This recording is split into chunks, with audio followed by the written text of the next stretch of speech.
El mandato de Donald Trump como presidente de Estados Unidos hasta 2029 podría transformar significativamente el panorama global. En este episodio de Blink, Jorge Sicilia, economista jefe de BBVA y director de BBVA Research, analiza los efectos de estas políticas desde las barreras arancelarias hasta los movimientos estratégicos de potencias como China y Europa.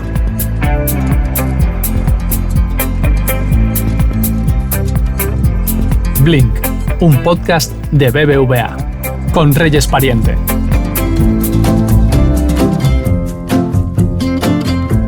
Hola Jorge, ¿qué tal? Feliz año, lo primero, un año nuevo que viene plagado de novedades, ¿verdad?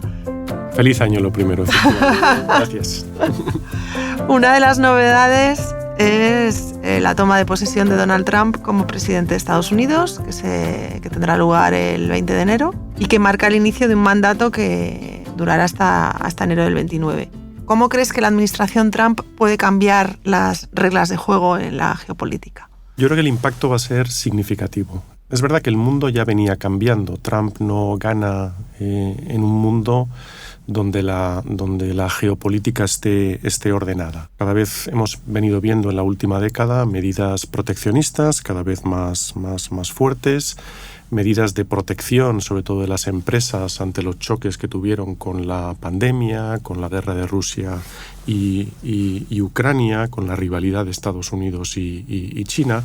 Y en ese mundo, que es un mundo donde hay más conflictos, lo que Trump llega a un mundo donde la capacidad de respuesta es menos multilateral y más unilateral.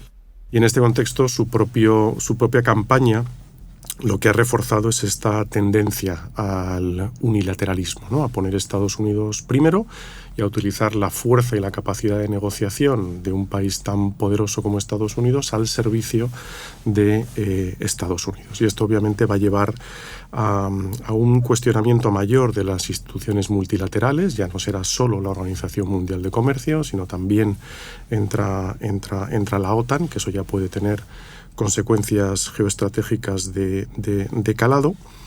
Y todo esto lo que hará será seguir avanzando en un contexto de fragmentación. Es decir, un mundo que desde la Segunda Guerra Mundial hasta el 2010 había crecido basado en un aumento del comercio, un aumento de la productividad, en una solución multilateral a los problemas globales, pues cada vez más esto va a tender hacia un mundo de bloques. Uno se puede imaginar fácilmente un bloque liderado por Estados Unidos, un bloque liderado por China, y tal vez haya espacio a que haya algún bloque que pretenda ser independiente y que intente arbitrar, pero está por ver si van a ser capaces de mantener ese contexto dependiendo del conflicto que haya. Si te parece, vamos a analizar algunas de las claves que pueden marcar la economía global.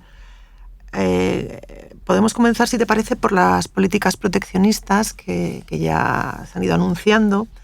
¿Cómo pueden impactar en el crecimiento económico? ¿Qué sectores serían los más afectados? Es verdad que ahí las propuestas son variadas, ¿no? Se ha hablado de un 60% de aranceles a China, de un 10-20% para otros países. Ahora, ¿de qué depende? Pues depende de muchas cosas. Uno, si son generalizados o no. No es lo mismo poner aranceles en todos los productos a un subconjunto de productos. Puede depender de la capacidad de respuesta que tengan los otros países. Dicho eso, quiero apuntar también que por ahora todos estos aranceles de los que Trump está hablando los está poniendo con un carácter un poquito más transaccional, es decir, tienen apellido. Amenaza con poner aranceles a China si hace algo con Taiwán, amenaza con poner aranceles a otros países. O condicionales, ¿no? Son condicionales.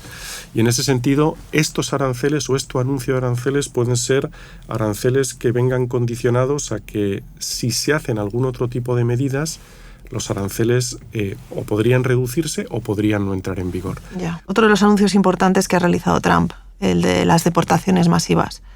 ¿Nos puedes contar un poco cuál es el plan que ha anunciado la nueva administración y qué impacto consideráis que puede tener? Trump ha hablado ya de implementar la mayor campaña de deportaciones en la historia de Estados Unidos.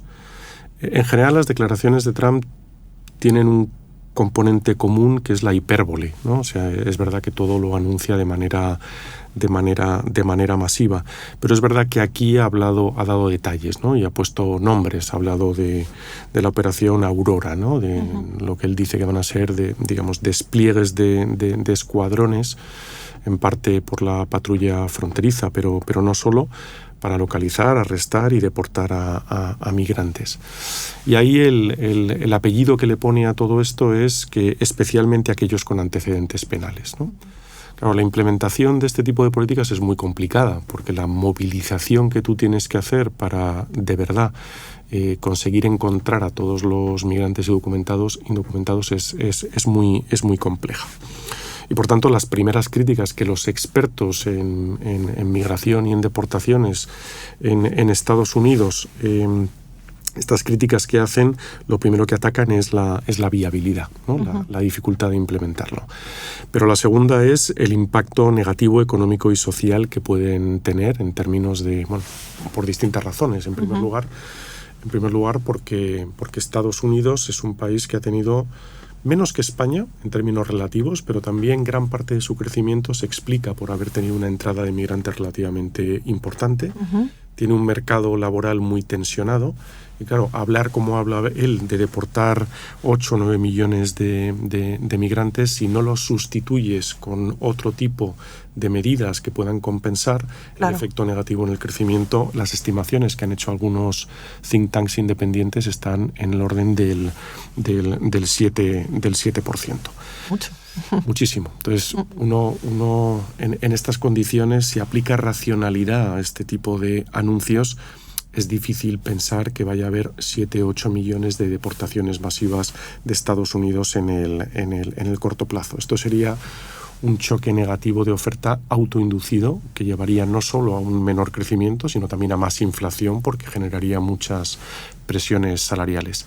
Es difícil que en una campaña que Trump ha ganado en unas elecciones donde la principal preocupación de los votantes americanos ha sido la inflación, una medida tan potencialmente inflacionista como esta se aplique en todas sus consecuencias. Nosotros, desde luego, en nuestras estimaciones lo tenemos como escenario de riesgo, pero no lo incorporamos en el escenario central, cuando sí incorporamos, por ejemplo, algún tipo de aranceles. Hablabas al comienzo de que podemos pasar de un mundo más multilateral a un mundo más centrado en bloques, ¿no? Hablabas de Estados Unidos, de China. Si te parece, vamos a analizar un poquito esto. Por ejemplo, China, ¿cuál podría ser la estrategia que van a desarrollar frente a estas tensiones que comentabas? Lo primero es decirte que la preocupación por este mundo ya existe en los organismos internacionales. Esto no es una preocupación que tengan los países, es una preocupación con implicaciones negativas por el crecimiento que tienen organismos internacionales como el Fondo Monetario Internacional, como el BIS. Pero yendo a tu pregunta, el país donde existen menos dudas es China. Yo creo que China ya está preparándose para este escenario. Entonces, ¿qué puede hacer? Lo primero es dejar que el mercado funcione. Hablar eso en China es complicado porque el mercado está muy intervenido. Pero bueno, la primera es lo que comentábamos antes. El yuan se puede depreciar y de hecho ya se ha estado depreciando.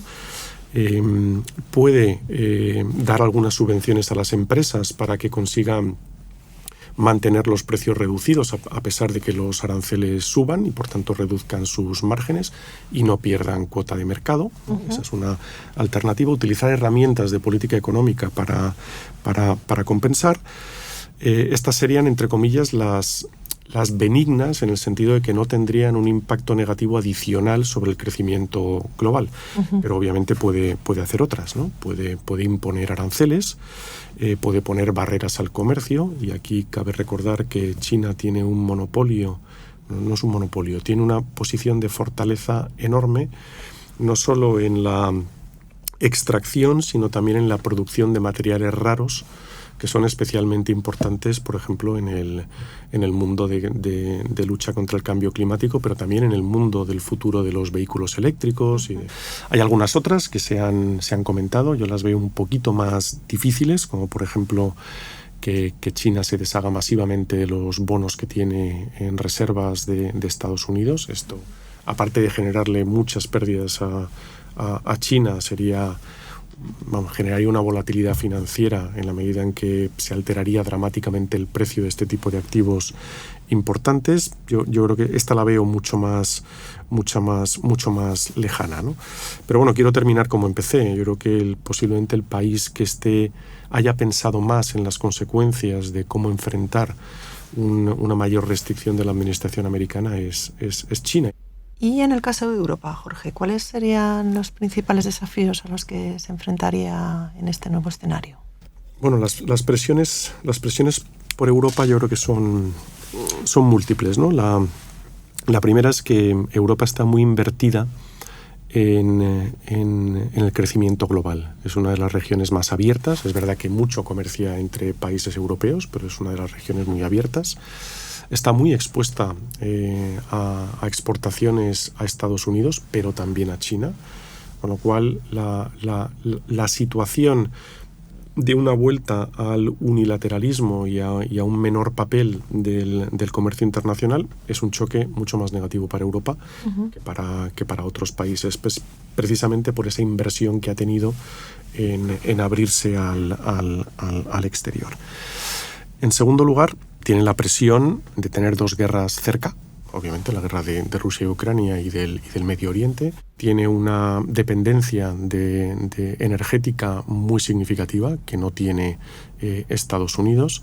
Y en ese sentido, presiones de Estados Unidos o peticiones de Estados Unidos a Europa para que reduzca su vínculo con China tiene costes significativos de cumplir y de no cumplir.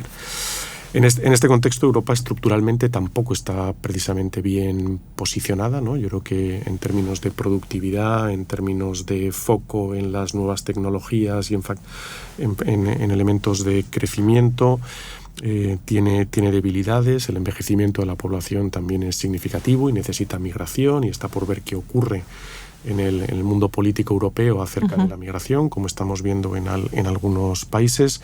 Con lo cual, ni la situación ni hoy por hoy la capacidad de reacción de Europa posiblemente nos deba llevar a ser optimista con la situación de Europa, ¿no?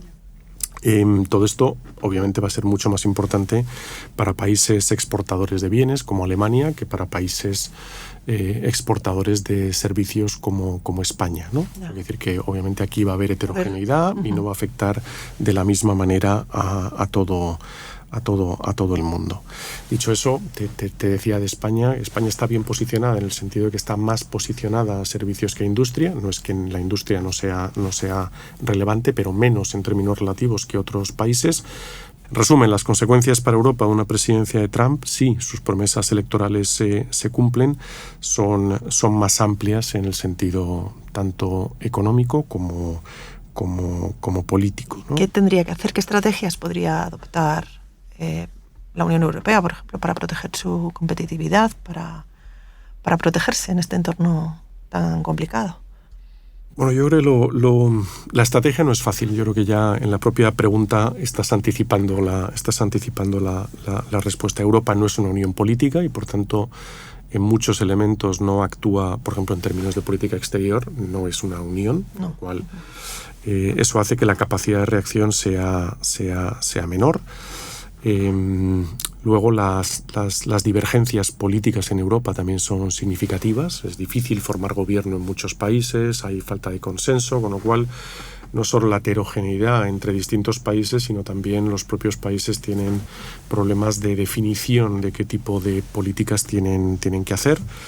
Pero bueno, lo que te adelantaba en la respuesta anterior es que tenemos la fortuna de tener dos informes que la comisión anterior pidió, que son los informes de Letta y sobre todo el de Draghi, que yo creo que hacen las cosas bien en el sentido de que no buscan culpables en el exterior. Lo primero que hacen es mirar hacia adentro y decir qué cosas hemos hecho mal. Y básicamente analizan cuáles son los puntos débiles que afectan a la productividad y a la falta de crecimiento, ¿no? Y ¿cuál es a lo mejor la oportunidad que se nos abre en este contexto tan difícil? Que es que a lo mejor no lleguemos a la conclusión, ojalá, de que no hay ninguna otra salida más que efectivamente potenciar aquello que nos haría más fuertes. Y cuando uno piensa en qué puede tener Europa que le sirva para negociar en este mundo de posición de fuerza, lo primero que se me ocurre que está al alcance de la mano es realmente tener un mercado único europeo, ¿no? Y a partir de ahí se pueden negociar alianzas comerciales con Asia, con América Latina, se puede negociar con Estados Unidos. Esta es la opción que tiene Europa, pero tiene que llegar a un consenso político para hacerlo. Lo cual no parece fácil. No. Un punto interesante dentro de esta guerra comercial lo protagonizaría el mundo tecnológico. ¿Qué piensas que puede ocurrir? Las tensiones ya existen, ¿no? Y, a ver, echando la vista hacia atrás, las restricciones que le pusieron a las empresas, Estados Unidos a las empresas chinas como Huawei, el debate que tienen con TikTok, que puede incluso terminar no solo con que se separe, sino incluso con una prohibición, ¿no? Y bueno, y la verdad es que si algo tiene Estados Unidos es una fortaleza enorme en empresas tecnológicas, ¿no? Entonces, por un lado, bueno, esas empresas tecnológicas americanas también le permiten a Estados Unidos vislumbrar un escenario donde ellas mantengan el dominio y, por tanto, reduzcan la capacidad de crecimiento en temas tecnológicos, que para los dos países también son militares, son tecnológico-militares en el ámbito de China. China, por otra parte, está buscando, a la vista de estas restricciones que ya han empezado por parte de Estados Unidos y que cree que pueden ir a más, está buscando autonomía en sectores críticos, ¿no? Lo está intentando hacer en semiconductores. Entonces, yo creo que está bien tirada la pregunta en el sentido de que el futuro se percibe como quien tenga la mayor capacidad de encontrar un valor diferencial en la tecnología y utilizarla es la que va a tener ventajas de todo tipo en el mundo al que vamos, ¿no? Y en este sentido vuelvo a hablar de los materiales raros, porque hoy por hoy, con la tecnología actual, siempre puede haber desarrollos tecnológicos que cambien estas dependencias.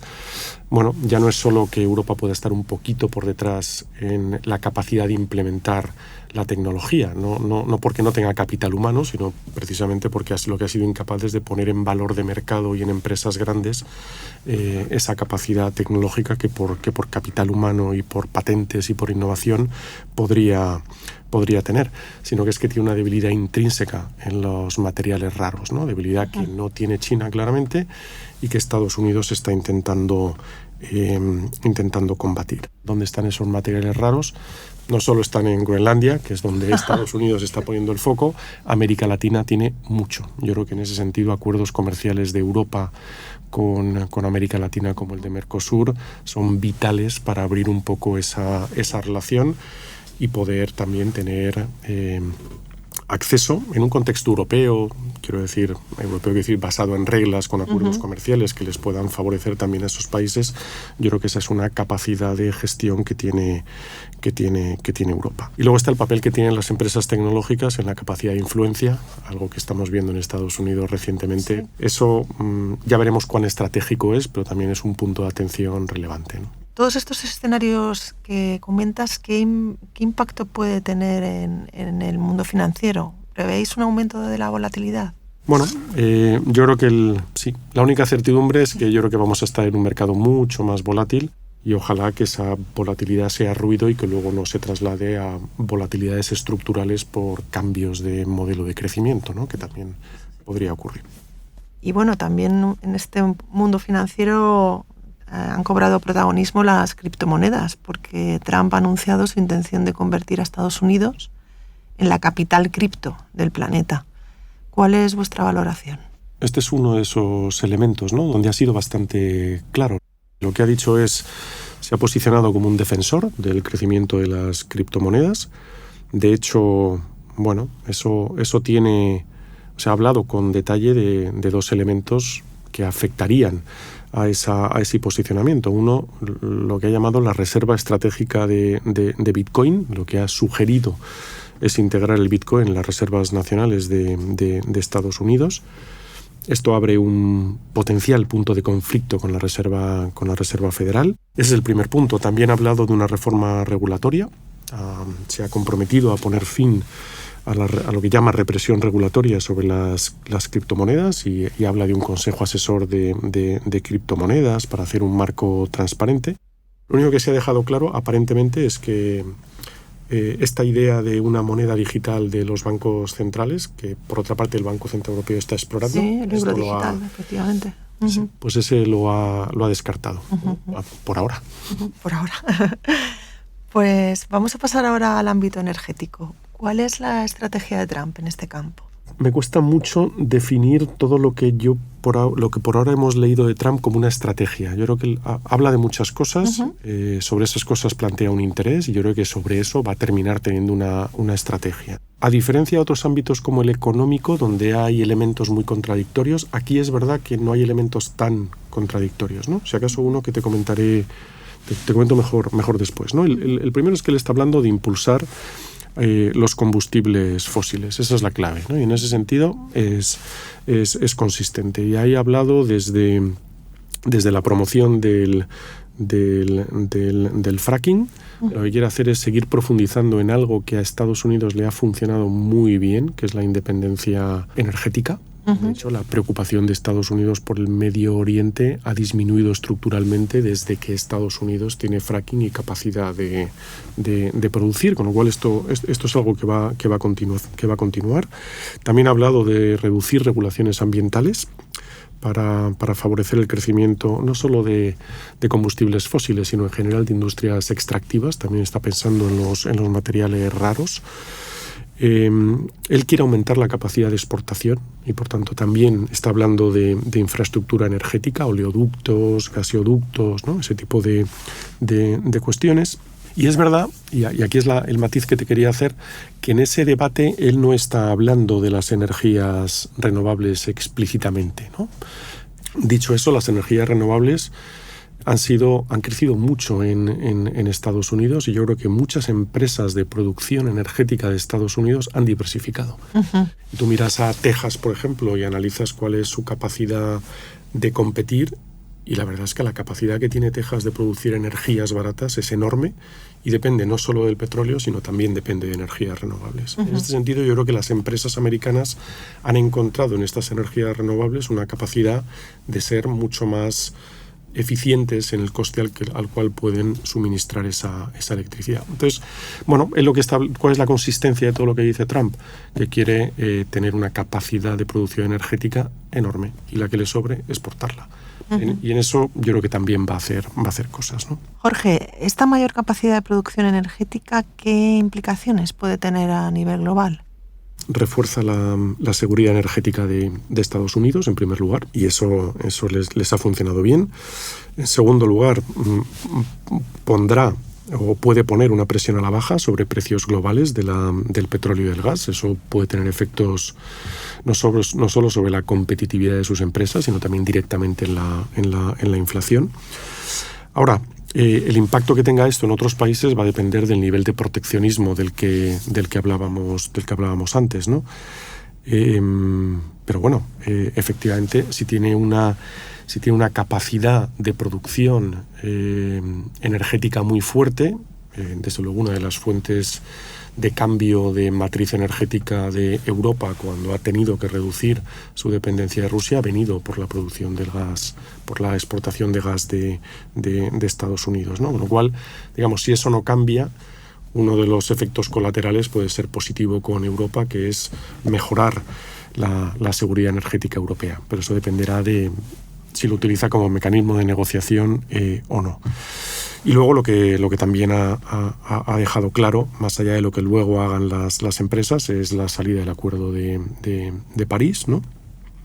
Ha reafirmado su rechazo a estos compromisos climáticos.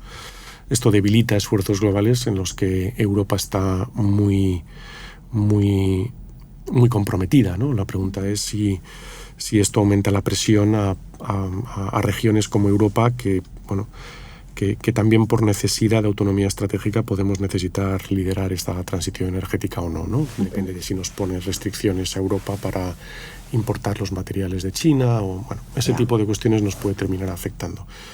Así que depende, pero en principio bien, pero depende.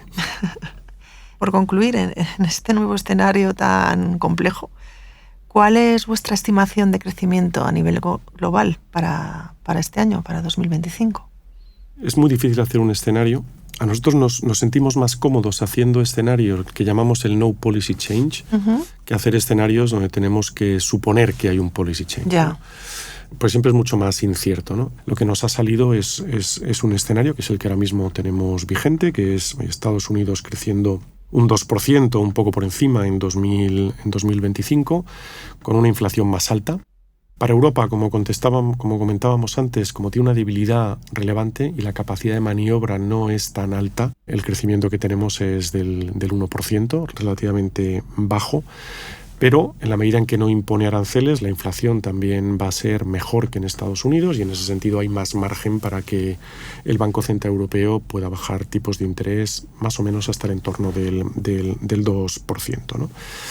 Y China es donde tenemos una posición intermedia, es decir, China que arrastra un